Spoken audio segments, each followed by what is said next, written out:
Earth Day, observed on April 22nd, is a worldwide event dedicated to promoting environmental sustainability and awareness. The theme for the day this year is Planet versus Plastics. Over the past 60 years, around 8 billion tons of plastic have been produced. According to a recent study in the journal Science Advances, 90.5% of which has not been recycled. Half of all plastics ever manufactured have been made in the last 15 years, and the production is expected to double by 2050. This as NEMA gave a directive this week that banned the use of bin plastic bag liners, all in a bid to addressing plastic pollution and encouraging proper disposal of the same. Welcome to Planet Action. My name is Dennis Aseto, and for the next 1 hour we shall be having discussions around climate change and the actions that we are putting in place, including the floods that we continue to experience in this country and how we can address that, while at the same time tapping on the water that we have right now to use it for when a drought hits the country. That conversation, I will be having that with Kennedy Oyugi, agricultural economist from Africa Harvest. But now let's go straight to some of the stories that we have for you this hour. Now, as floods continue to wreak havoc in North Karachuonyo area, Homa Bay County, displaced persons are seeking shelter in camps with growing apprehension amid the increasing numbers. Concerns about disease outbreaks have escalated further, adding to the anxiety among the already distressed communities. Speaking during the rescue operations of the displaced persons, the Kenya Red Cross coordinator in the county, Samuel Omondi, emphasized the urgent need for food aid and medical assistance. Residents are appealing to both the national and county governments for assistance in addressing their plight.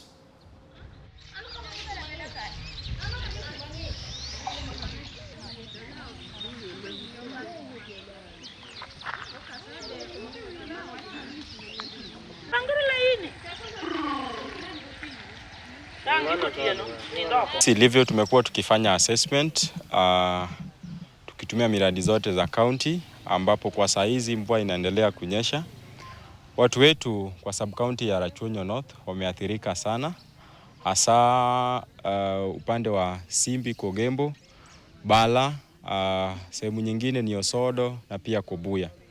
Watu wetu wameathirika sana, na kwa saa hizi kuna watu wamehamishwa, wanaishi kwa makambi na wanahitaji usaidizi tofauti. Watu wanahitaji chakula. Mpaka mwezi wa 6 ndipo maji yataisha. Sasa tunaona ubaya, hatuna hata chakula, tunauza tukakula. Si tuko na njaa. Na mashamba yote yako kwa maji. Na maji ni mengi sana. Sasa sisi tuna tabu. Ndio maana tuko hapa Simbi. This is not only here in Kenya, but coastal villages in Ghana are under threat of rising sea levels, one of the visible impacts of climate change. As fishing communities are forced to move from one village to another, women finding themselves in an increasingly vulnerable position. Many have been made to move out of Fuvembe in eastern Ghana as their homes have been flooded and the village in its entirety sank a few years ago. Now they find themselves facing a similar threat in their new location as the waters are expected to rise again.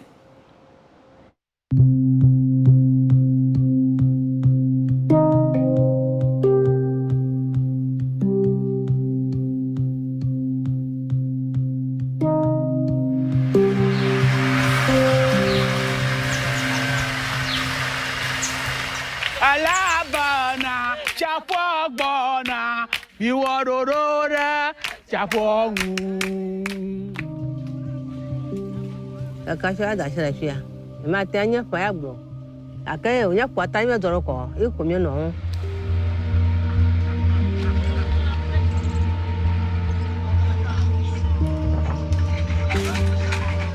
You never know, wrong to it, you know, Pum, do you ever? You want it. Ayina akwana yashi.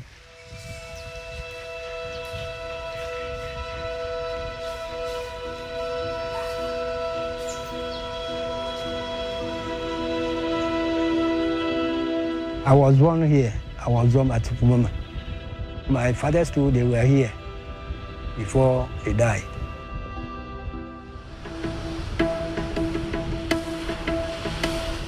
This was once a classroom where kids used to play and got educated, but this time it's been reduced to a scene of no activity because of the level of distraction caused by increasing tidal waves.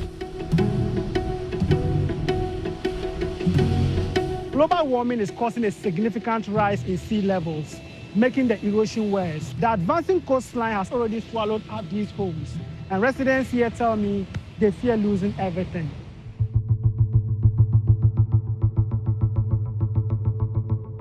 So here is a performer. We are now in the middle of the sea. Yeah. So here is the place where we stay. Before the sea had taken the land away. I'm having my own house, 12 decent rooms. The sea had taken everything away. You see the tidal waves of the sea. Nobody can stay here.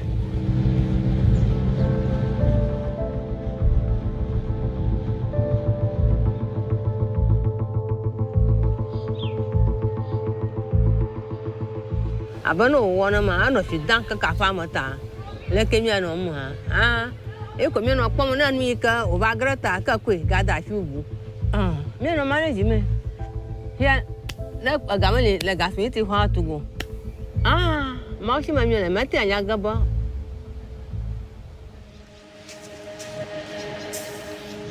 When I started my fishing, it's about 40 to 50 years now.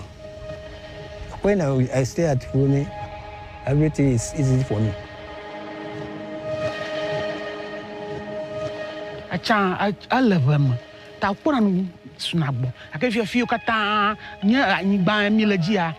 O che makata che va hota va zuka. Na bana na kamata ga fa na nyabale chano.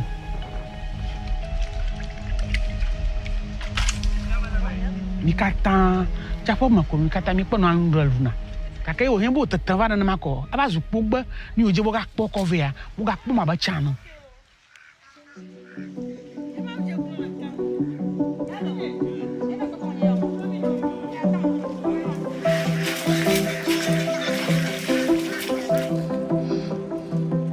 Aye fi ale mi no mami tare enche ne mi afi bo me do ko ga mi no.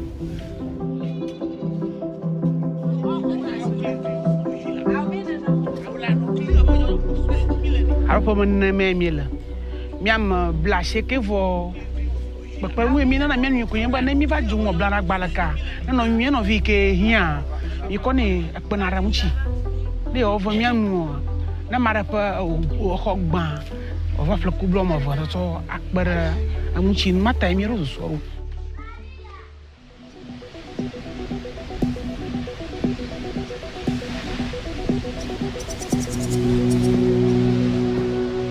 When we trace the history, formally, the impact is not great like this. Let me be frank with you, I am scared.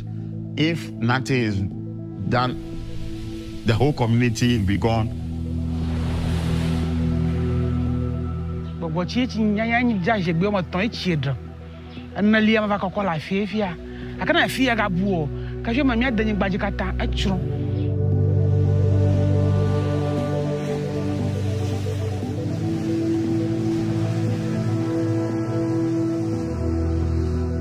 The money which they have to use to construct a defense wall, it will be in billions. You know that it's somehow difficult for government to raise that money. So usually we seek support from international community for this coastal protection so that our people can live well in the community they want to stay. We are crying for our children. Maybe tomorrow I won't be here. You don't know where they will stay. So we have to fight place for them before we go.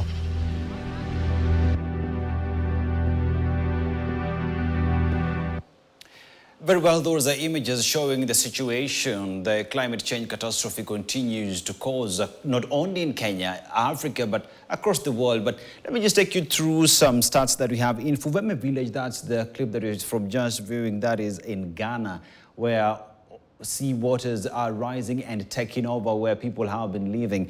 And you go to Usenge right here in Nairobi, not in Nairobi, but in Kisumu County and Lake Victoria. Waters have risen, taking over people's businesses. Now you go to Lake Olbolosat, that lake is drying up, and that is because Olbolosat forest has been degraded due to deforestation. Right now, everybody, climate champions, trying to make sure that they restore that forest to be able in turn to restore the lake to how it was. Nairobi, Kenya, we are facing flooding across board. These as Seven Forks dams are spilling the waters downstream, and people downstream in Athi River. You talk about Tana River, Taita Taveta have been warned of flooding that is coming their way. All this due to climate change, hence the conversation. Tonight, I'm having this conversation with Kennedy Oyugi, agricultural economist at Africa Harvest, as we just have this discussion on flooding, agriculture and food security. Thank you for joining us on set, Kennedy. And as we have this conversation now, Nairobi and pretty much the country is experiencing floods, not only just here, but even countries neighboring us are experiencing floods. Dubai has not been left behind. We saw what happened in Dubai. Yes. And all this because of climate change. Even as we have this discussion, what should we do to be able to protect ourselves from such incidences moving forward? Thank you very much, Dennis. And let me first of all say that I'm very grateful to be here on behalf of myself and the Africa Harvest. And what we have seen, the destruction that we are seeing, I can say, is just the tip of the iceberg. The problem that we are going to face as far as flooding is concerned, or as far as climate change in general is concerned, is much wider than what we are seeing today. Because, first of all, we need to know, when we talk of climate changing, what exactly is changing? We're talking about temperatures rising, weather becoming very unpredictable. So basically, we're going to see all the implications of these changes in our lives. I just want to give you a story. The other week, I was in a place where somebody's business had really been damaged, and he has lost a whole wall that he had built. So those kind of things, sometimes we may not see just the floods and see them. But actually, the implications of climate change is much wider than we are seeing. But for the purpose of this discussion, I think I would restrict myself in the areas of agriculture, where Africa Harvest and myself are best suited to contribute. So what we are seeing actually is something that is real, it's affecting lives, and we need to work towards surviving with this climate changing. And Kennedy, you mentioned something to do with agriculture. Now let's talk about the flooding that we experience right now. As we speak right now, this is the planting season. Farmers have gone to their shambas, they've tilled, they've planted, but all this is being washed away by the raging floodwaters and the rain that continues to pound this country. In terms of losses moving forward, are we likely to see suppressed harvest from the farmers? Suppressed harvest, to me, is an understatement. Sometimes we may lose a whole farm because the floods can wash away a crop, especially when it's still young. But even when it survives, the flooding has leached these soils. The soil has lost a lot of nutrients. And so it's very difficult to expect a normal harvest when you have these floods unmanaged. And this is a topic that we need to look at holistically, and all stakeholders need to be involved. For example, at Africa Harvest, we're working with our stakeholders to ensure that we are promoting varieties of crops that can withstand, or at least give us a crop despite the changes in climate and the weather that comes with it. So it's definite that we need to do something. Otherwise, we're going to have a situation where what we'll see as water and supposed to be a blessing to us can be actually be a curse. We can see massive, very big levels of hunger if we don't manage the situation well. So to answer your question straight, this is a risk we are facing. Suppressed food availability, and if not well managed, even starvation among other people. And you see, Kennedy, we're coming from a point where we are just from experiencing the worst drought for over 40 decades, over 40 years, the worst drought. We saw the catastrophe that came with. We saw animals dying, crops dying, you know. And now here's a question where we even went to seek for God's assistance. We prayed for this rain to come. Yeah. The rain is here. But due to how much we've degraded the atmosphere, our climate, the rain is now so much that you're saying looks like it is now a curse. As Africa Harvest, now you deal with crops that are resilient. Yes. You deal with crops that are able to produce regardless of circumstances. They're better placed to produce better. But you're finding a challenge where taking that to that farmer who's used to growing their maize, that information is not to them, and they are not convinced that what you're offering is the best. Therefore, how do we have this conversation with farmers? How do we have this conversation with our people so that they understand that there is an alternative? Because even that maize itself is not indigenous to Africa. That's very right, Dennis. And what I can say is that it's a hard conversation, but a conversation that is necessary in our generation. Because what we know from Africa Harvest and what we have seen even historically is that farmers are not irrational. Farmers are rational, and what they are looking for is something that it can give them benefits. So they are not growing maize for the sake of growing maize. So what we have seen over the years is that if you share with the farmer a technology that can give them yield, then they are willing to change. And now at Africa Harvest, we are taking this a little bit higher by looking at the section of the population which is more receptive to new technologies. And those are the youth. At the present, we have recruited over 60,000 youth, male and female, to be able to help us adopt to the changes that we are seeing. Because if you share with a youth a new technology, then they are looking at it and saying, this is something new. And as you know, youth have not been in agriculture. So they don't have that big struggle to see, why should I grow what I have not been growing? Because they have not been there even in the first place, unlike the older population. And so as Africa Harvest, we have invested in unpacking the whole bundle of benefits that come with the indigenous crops, indigenous technologies. And what we have seen over the last couple of years is that you show and demonstrate to the youth that this will give you money. This will shield your family from food insecurity, and they are willing to take it. So, for sure, we need to change. We need to go for technologies that are best suited for the days.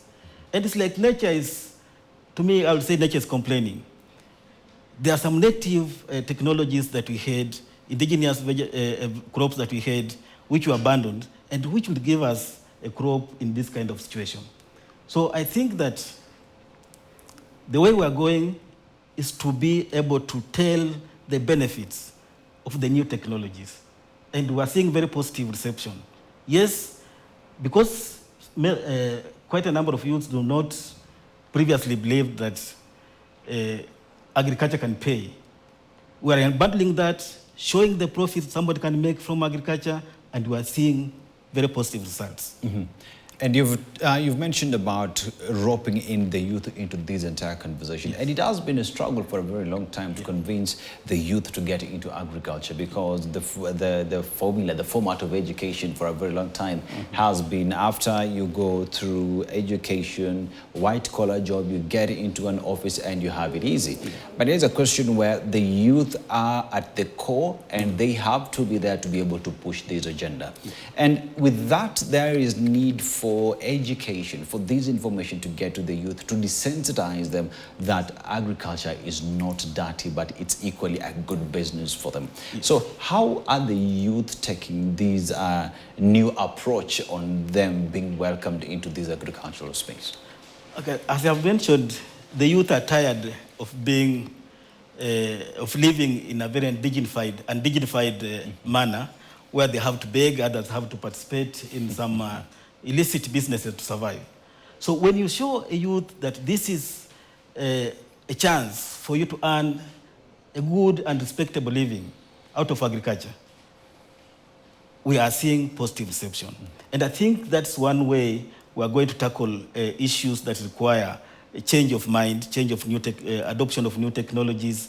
So we are seeing that change, and we are appreciating it. We are using also the same youth to communicate to their fellow youth how they have benefited from agriculture. And this youth, what you can call peer-to-peer kind of extension and information sharing, is doing it's really transforming the situation. And we believe that if all our stakeholders in agriculture come together and stop disparaging the youth, calling them names, and showing them what they need to do to earn a decent living, I think we're going to be heading in the right direction.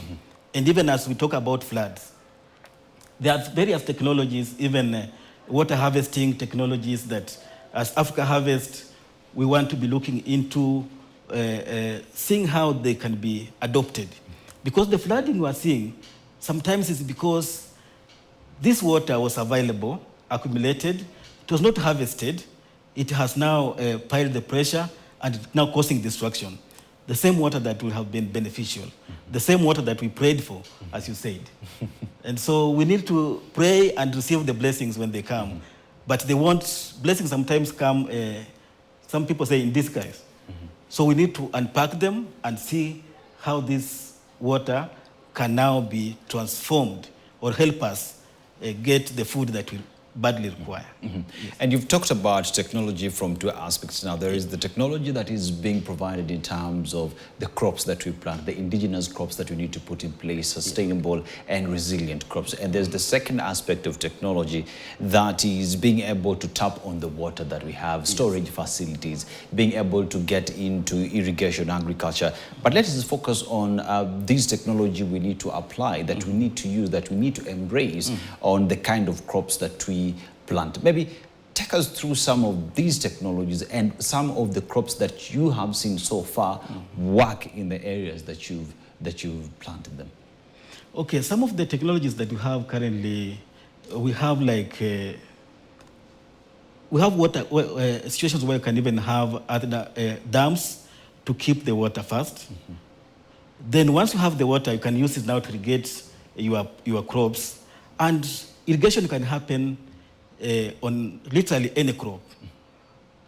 Last week, I was in Lugeo, Marakwet, and we were looking at mangoes as a value chain. So we were trying to look at with the community, how can we ensure that Africa Harvest contributes to improvement of that community through the mango value chain. And one thing we realized was that factories that could add value to the mangoes for sustainable income in the community were shying away from some areas because the mangoes are seasonal. So they are wondering, once we are here and we have exhausted the produce for the season, then what do we do?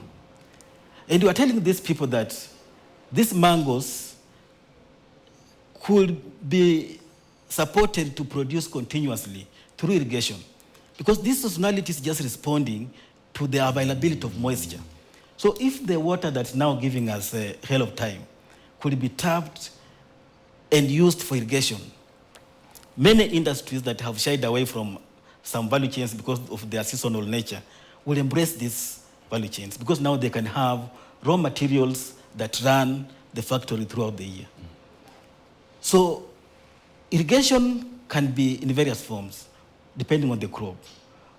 For our youth and the people who are smallholder farmers whom we are working with, there are facilities that use even drip irrigation, very minimal water, such that the water that you have harvested in your small portion can be able to be supplied to your crops through irrigation, and you'll be able to harvest a yield even out of season.